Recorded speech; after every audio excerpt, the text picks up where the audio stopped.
శ్రీమాత్రే నమః.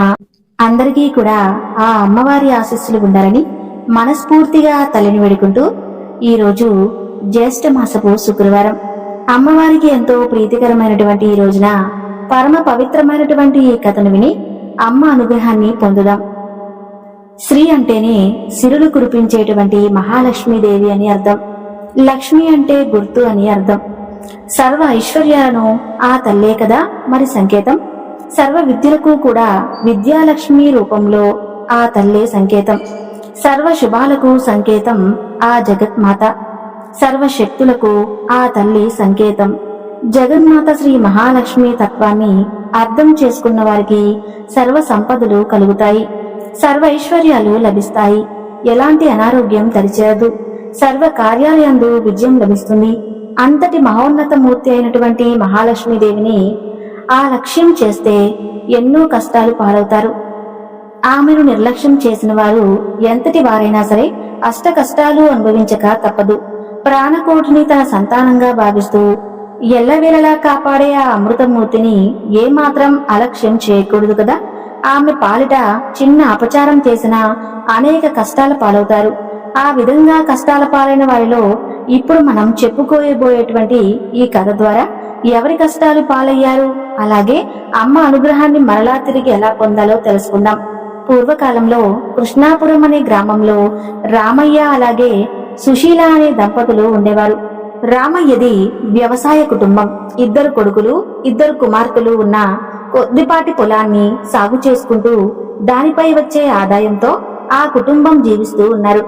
పిల్లల వయసు పెరుగుతున్న కొద్దీ ఇంటి ఖర్చులు కూడా పెరుగుతూ ఉంటాయి.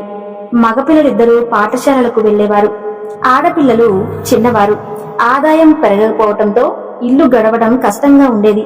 అలాగని ఏదైనా కానీ వ్యాపారం చేసి చక్కగా కుటుంబాన్ని పోషించుకుందాము అంటే రామయ్యకు ఏ వ్యాపారమూ రాదు. వచ్చే ఆ కొద్దిపాటి సొమ్ముతో ఎలాగోలాగా నెట్టేసుకొస్తూ ఉండేవాడు.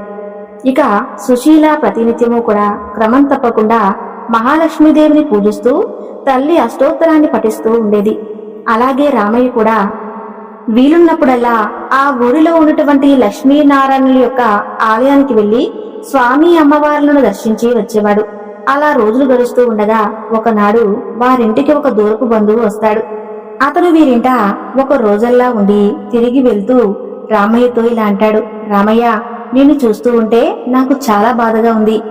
ఈ గంపెడి సంసారాన్ని ఎలా నెట్టుకొస్తున్నావో ఏమిటో. ఇంకా ఈ పిల్లలు పెద్దవారై వారికి యుక్త వయసులు వచ్చాక వారి వివాహాలు ఎలా చేయాలనుకుంటున్నావు? నీవు ఆ శుభకార్యాలు అసలు చేయగలుగుతావా? నీ సంపాదన చూస్తే చాలా తక్కువగా ఉంది. ఇల్లు గడవటం కూడా కష్టంగా ఉంది. అక్కడ శ్రీ మహాలక్ష్మి అష్టలక్ష్ములుగా వెలిసి చక్కగా భక్తుల పూజలు అందుకుంటూ ఉంది. అదెక్కడో కాదు, మా ఊరి దగ్గరే అష్టలక్ష్మి దేవాలయం ఉంది. ఆ తల్లి మహమాన్వితమైనదిగా ప్రజలందరి నమ్మకం. మీ దంపతులిద్దరూ కూడా ఒక్కసారి మా ఊరొచ్చి ఆ దేవాలయానికి వెళ్లి అష్టలక్ష్ములను దర్శించండి. ఆ తల్లి అనుగ్రహంతో మీకు తప్పకుండా మంచి రోజులు వచ్చి జీవితమంతా సుఖప్రదంగా గడుస్తుంది అని చెబుతాడు. అది విని ఆ దంపతులు ఎంతో సంతోషించి త్వరలోనే తప్పకుండా వస్తామని చెప్పి అంటారు. ఇక ఆ బంధువు వారి వద్ద సెలవు తీసుకుని ఊరు వెళ్లిపోతాడు. ఆ మర్నాడు ఉదయం లేవగానే దంపతులిద్దరూ కూడా స్నానం ఆచరించి పూజా గదిలో నుంచుని లక్ష్మీనారాయణులకు నమస్కరిస్తారు. రామయ్య ఇలా అంటాడు. స్వామి శ్రీమన్నారాయణ, ఆర్ధజన రక్షకుడువు, ఆపద్బాంధుడువు, నిన్ను నమ్మిన వారిని రక్షించే అమృతమూర్తివి. మమ్మల్ని ఈ కష్టాల నుండి బయటపడివేసే భారం నీదే తండ్రి. ఓ శ్రీమన్నారాయణ, నీకివే మా నమస్కారములు. ఓ తల్లి మహాలక్ష్మి, జగన్మాత, దయతో కూడి ఉన్న నీ చూపులతో మమ్మల్ని కరుణించమ్మా. ఆశ్రయించిన వారిని ఎల్లవేళలా రక్షించే అమృతమూర్తివి నీవే కదా తల్లి. కాబట్టి దయచేసి మా కుటుంబాన్ని కరుణించు. నీ అనుగ్రహాన్ని మాపై ప్రసాదించు. వీలైనంత త్వరలో నీ దర్శనం చేసుకుంటాం తల్లి. ఓ జగన్మాత, నీకివే మా నమస్కారములు అంటూ ప్రార్థించి ఆ దంపతులిద్దరూ 11 రూపాయలను ఒక పసుపు గుడ్డలో ముడుపులా కట్టి పెడతారు. సమస్త చరాచర విశ్వమంతా కూడా మహాలక్ష్మి స్వరూపమే. కైలాసంలో రుద్రుని వద్ద పార్వతిగాను, స్వర్గంలో ఇంద్రుని వద్ద శచీదేవిగాను, సత్యలోకంలో బ్రహ్మదేవుడి వద్ద సరస్వతిగాను, అగ్నిదేవునికి సాహాదేవిగాను, నాగలోకంలో నాగలక్ష్మిగాను, రాజుల వద్ద రాజలక్ష్మిగాను, ధనికుల ఇంట ధనలక్ష్మిగాను, గృహాల్లో గృహలక్ష్మిగాను ఉన్నంత కూడా ఆ తల్లే. విద్య, వినయ, తేజస్సు, శక్తి అన్ని ఆ మహాలక్ష్మి అనుగ్రహంతోనే వనగలుగుతాయి. ఆ జగన్మాత ఎంతో దయ. సముద్రాలు ఆమెను నమ్మి కొలిచే వారిని సర్వ ఐశ్వర్యాలతో, సర్వ శుభాలతో తల్లి అనుగ్రహిస్తుంది. మంచి ఆరోగ్యంతో ఉండటం కూడా ఒక ఐశ్వర్యమే. చక్కని ఆరోగ్యాన్ని ఇచ్చేది కూడా ఆ తల్లే. కొంతకాలానికి రామయ్య, సుశీల దంపతులు ఆ ముడుపు తీసుకుని అష్టలక్ష్మి దేవాలయం దర్శించాలని బంధువుల ఊరుకు బయలుదేరి వెళ్తారు. ఊరు చేరే సమయానికి సాయంకాలం అవుతుంది. రాత్రి బంధువుల ఇంట్లోనే ఉండి అక్కడే నిద్రించి ఉదయాన్నే నిత్యకృత్యాలను తీర్చుకుని అష్టలక్ష్మి దేవాలయానికి చేరుకుంటారు. సాక్షాత్తు శ్రీ మహాలక్ష్మిని కొలువై ఉన్నందుకు ఆలయం ఎంతో సుందరంగా ఉంటుంది. అద్భుతమైన ఆ దేవాలయం, ఆ సౌందర్యం చూసి దంపతులిద్దరూ ఆనందపడతారు. అఖిలలోక సౌందర్యవతి, సుమనోహరి, శ్రీమన్నారాయణుడు ప్రియసఖి అయినటువంటి శ్రీ మహాలక్ష్మి అష్టలక్ష్మి రూపంలో కొలువున్నటువంటి ఆ దేవాలయం ఎంతో దివ్యమైనటువంటి శోభను సంతరించుకోవటంలో ఆశ్చర్యమేముంటుంది చెప్పండి. లక్ష్మీనారాయణను ప్రార్థిస్తూ ఆ దంపతులు ఆలయంలోకి ప్రవేశిస్తారు. ఆ రోజు ఆ జగన్మాత జన్మ నక్షత్రం కూడా కావటం వల్ల ఆలయం అంతా ఎంతో దివ్యంగా ఉంటుంది.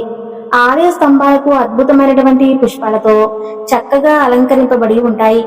మామిడాకు తోరణాలు చక్కని శోభను తీసుకువస్తాయి. అలా ఎటు చూసినా కూడా రంగురంగుల పుష్పాలతో కంటికి ఆహ్లాదకరంగా కనిపిస్తూ ఉంటుంది. ఇక చక్కగా ఆలయం అంతా కూడా సుమనోహరమైనటువంటి ఆ అందాలతో నిండి ఉన్నటువంటి ఆలయాన్ని చక్కగా తిలకిస్తూ ఉంటారు ఆ దంపతులిద్దరు. ఆ ఆలయ అద్భుత శిల్పకళా సౌందర్యానికి రామయ్య, సుశీల దంపతులిద్దరూ మురిసిపోతూ ఉంటారు. తనివి తీరా ఆనందాన్ని ఆస్వాదిస్తూ ఉంటారు. ఆలయ మండపంలో ఒక మహాపండితుడు లక్ష్మీదేవి వైభవాన్ని దివ్యంగా వర్ణిస్తూ ఉంటాడు. ఓ భక్తజనులారా వినండి. ముల్లోకాలను ఎల్లవేళలా రక్షించే శ్రీ మహాలక్ష్మి బ్రహ్మదేవుని వద్ద సరస్వతిగా, శ్రీమన్నారాయణ వద్ద మహాలక్ష్మిగా, పరమేశ్వరుని వద్ద పార్వతిగా భాసిల్లుతుంది. ఆ తల్లిని కొలిచిన వారికి సర్వ సంపదలు కలుగుతాయి, సర్వ ఐశ్వర్యాలు లభిస్తాయి. దేనికి కొలువ ఉండదు. సంపూర్ణ ఆరోగ్యం కలుగుతుంది. ప్రతినిత్యం తల్లిని స్మరించినా, కీర్తించినా సర్వశుభాలు కలుగుతాయి. ఆ రోజంతా జయప్రదంగా గడుస్తుంది అని చెబుతూ ఉంటాడు రామయ్య దంపతులకు. ఆ పండితులు చెప్పిన విశేషాలన్నీ విని అక్కడి నుండి బయలుదేరి ముందుగా ఆదిలక్ష్మి ఆలయం వద్దకు వస్తారు. అద్భుత తేజస్సుతో ప్రకాశిస్తున్న ఆ తల్లికి నమస్కరించి తర్వాత దానిలక్ష్మి వద్దకు వస్తారు. దానిలక్ష్మిని కూడా ఎన్నో విధాలుగా స్తుతించి తర్వాత ధైర్యలక్ష్మి, గజలక్ష్మి, సంతానలక్ష్మి, విజయలక్ష్మి, విద్యాలక్ష్మి, ధనలక్ష్ములను దర్శిస్తారు. అలా ఎంతో దివ్యమైనటువంటి తేజస్సుతో, అద్భుతమైనటువంటి పట్టు వస్త్రాలతో, రకరకాల దివ్యాభరణాలతో లక్ష్ములందరూ ఎంతో అద్భుతంగా దర్శనమిస్తారు. రామయ్య దంపతులు అష్టలక్ష్ములను ఎన్నో విధాలుగా స్తుతించి తమను కరుణించాల్సిందిగా ప్రార్థిస్తారు.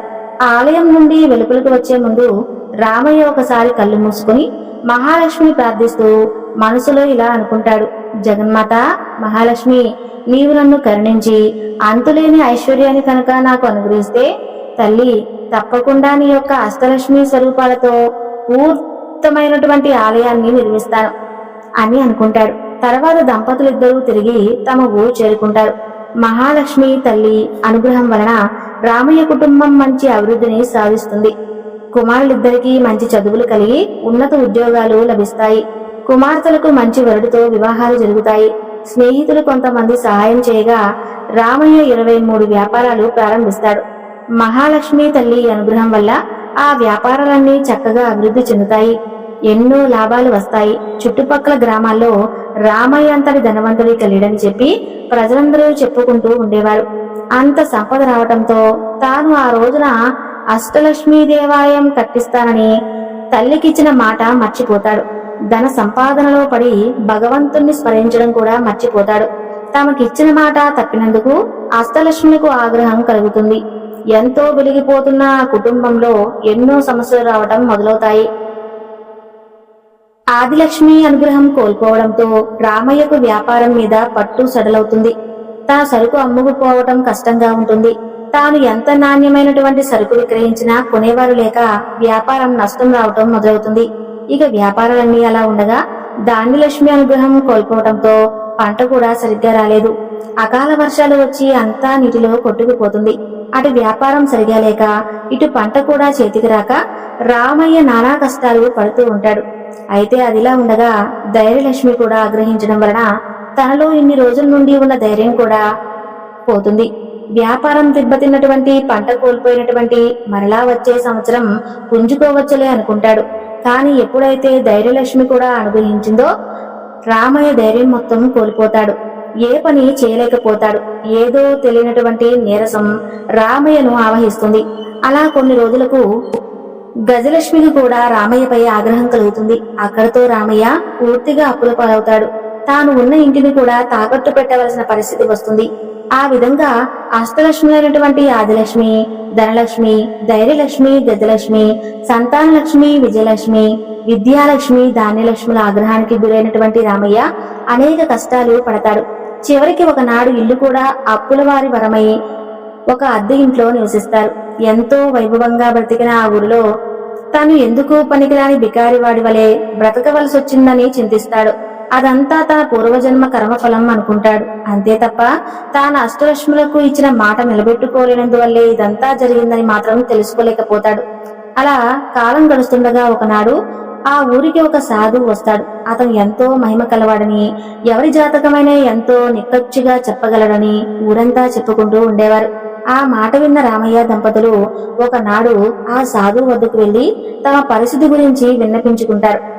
వారి మాటలన్నీ సావధానంగా విన్న ఆ సాధువు కళ్ళు మూసుకుని కొద్దిసేపు ధ్యానం చేసి ఏదో స్ఫురించిన వాడే కళ్ళు తెరిచి రామయ్య దంపతులతో ఇలా అంటాడు. నాయనా, మహాలక్ష్మి అనుగ్రహం కోల్పోవడం వల్ల మీకు ఈ గతి పట్టింది. నీవు ఒకసారి నీ బంధువు ఇంటికి వెళ్ళినప్పుడు అక్కడ ఉన్న అష్టలక్ష్మి ఆలయానికి వెళ్లి ఆ తల్లులందరినీ దర్శించి వారికి ఒక అద్భుత ఆలయం మీ ఊర్లో కూడా కట్టిస్తానని మొక్కుకున్నావు కదా. కానీ ఎంతో దానం సంపాదించిన తర్వాత నీవు కాలక్రమేణా ఆ మాట మర్చిపోయావు. తల్లిదండ్రులు నిన్ను అనుగ్రహించడం వల్ల నువ్వు వ్యాపారంలో ఎన్నో లాభాలను ఆర్జించడం జరిగింది. నీ పంటలన్నీ ఎక్కువ దిగుబడి అయ్యాయి. కానీ నువ్వు ఈ విషయం తెలుసుకోలేక అష్టలక్ష్ముల ఆగ్రహానికి గురయ్యావు. ఆడిన మాట తప్పడం వల్ల నీకు ఈ దుస్థితి పట్టిందని చెబుతారు. అప్పుడు రామయ్య ఆ సాధువుతో, మరి స్వామి, ఇప్పుడు నాకు గుర్తుకొచ్చింది. నేను మా ఊర్లో అష్టలక్ష్మి దేవాలయం కట్టిస్తానన్న మాట నిజమే. కానీ నాకు ఐశ్వర్యం కలగగానే కానరానటువంటి అహంకారంలో పడి ఆ తల్లులకి ఇచ్చిన మాట గురించి మర్చిపోయాను. ఇప్పుడు ఉన్న పరిస్థితిలో ఎలా తెచ్చగలను? పరిస్థితి నుండి బయటపడితే ఈసారి తప్పకుండా నేను నా మాట ప్రకారం నెరవేరుస్తాను. ఈ దుర్భర కష్టాల నుండి బయటపడే ఉపాయం చెప్పి మమ్మల్ని అనుగ్రహించవలసింది అని ప్రార్థిస్తాడు. అప్పుడు ఆ సాధువు వారితో ఇలా చెబుతాడు. ఓ దంపతులారా, మీరు దేవాలయానికి వెళ్లి అక్కడే 11 రోజులు నిద్రించి రోజు ఉదయాన్నే ఆ ఆలయ ఆవరణమంతా మీ చేతులతోనే శుభ్రం చేసి అష్టలక్ష్ములను సేవించండి. అప్పుడు మీకు ఆ తల్లుల అనుగ్రహం కలిగి తిరిగి మీ పూర్వ వైభవం మీకు కలుగుతుంది అని చెబుతాడు. ఆ మాటలు విన్న రామయ్య దంపతులు అలాగే చేస్తామని చెప్పి ఆ సాధువుకు నమస్కరించి అతని వద్ద సెలవు తీసుకుని తిరిగి వారింటికి వెళతారు. ఇక రామయ్య దంపతులు ఇద్దరు మరునాడే బయలుదేరి ఆ ఊరికి వెళ్లి అక్కడే ఆలయం పక్కన ఉన్నటువంటి ధర్మశాస్త్రంలో బస చేస్తారు. ఆ ధర్మశాస్త్రంలోనే 11 రోజులు ఉండి రోజు ఉదయాన్నే లేచి త్వరగా కాలకృత్యాలు తీర్చుకుని ఆ ఆలయ ప్రాంగణం అంతా కూడా చీపుడు తీసుకుని శుభ్రంగా ఊడ్చేవారు.